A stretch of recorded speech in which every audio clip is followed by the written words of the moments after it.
আজকাল আমি আর গুছিয়ে সংসার করি না। তুচ্ছ বিষয়ে খালার সাথে রাগ করি না। আজকাল আমি আর কিচেনে খুব একটা যাই না। সিঙ্কটা ঝকঝকে আছে কিনা, চুলাটা ঠিকঠাক পরিষ্কার কিনা, সব কিছু পরিপাটি করে গোছানো কিনা, এসব কোনো কিছু নিয়েই আর মাথা ঘামাই না। এতগুলো বছর আমি নিখুঁতভাবে শুধু সংসারই করে দেখেছি। এই সংসারে আমার প্রয়োজন শুধু কাজের জন্য। পাশে থাকা মানুষটি কখনো বুঝতে চায়নি সংসারের বাইরেও আমি মানুষ ছিলাম। আমারও পাখির মতো মন ছিল, উড়বার স্বাদ ছিল। এ সব কিছু ঝেড়ে ফেলে আমি শুধু নিখুঁতভাবে সংসারই করে গেছি। ধুলোমাখা আসবাবগুলো মুছে ঝকঝকে রেখেছি।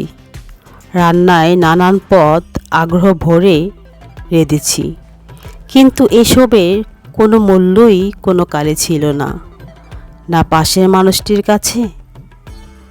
বিয়ের পর একদিন বলেছিলাম আমি চাকরি করব।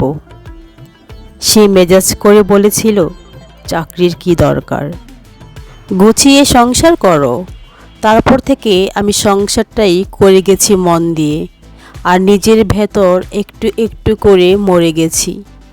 অফিস শেষে সে যখন কলিগের সাথে আড্ডা দিয়ে, রেস্তোরাঁয় ডিনার সেরে, গাড়িতে ঘুম দিয়ে বাসায় ফিরত, আমি তখন সংসার আর বাচ্চাদের সামলে ক্লান্ত।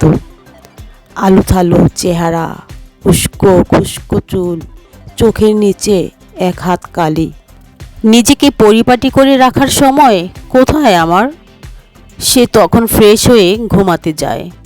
খাবে কিনা জিজ্ঞেস করতেই বলে খেয়ে এসেছে। খাবারগুলো ফ্রিজে তুলে রাখতে রাখতে তার নাক ডাকার শব্দ পাই। আমি তখন সব গুছিয়ে বিছানায় যাই। ক্লান্ত শরীর, ক্লান্ত মন, চোখের কোণে জমে থাকা কান্না, কেউ দেখে না। এখন আমি আর গুছিয়ে সংসার করি না। এখন আমি নিজেকে সময় দেই। এখন আমি কবিতা পড়ি, ইচ্ছে হলে ফেসবুকে থাকি। এখন আমি যেমন খুশি সময় কাটাই, কারণ আমি বুঝে গেছি এই সংসারে আমাকে দেখার কেউ নেই, আমাকে নিয়ে ভাবার কেউ নেই আমাকে ছাড়া। ধন্যবাদ সবাইকে। বন্ধুরা, আজকের এই ভিডিওটি ভালো লাগলে অবশ্যই লাইক, কমেন্ট, শেয়ার করতে ভুলবে না। সেই সঙ্গে যারা আমার পেজে এখনও লাইক বা ফলো দেওনি, তা ফলো দিয়ে দেবে। Thank you so much.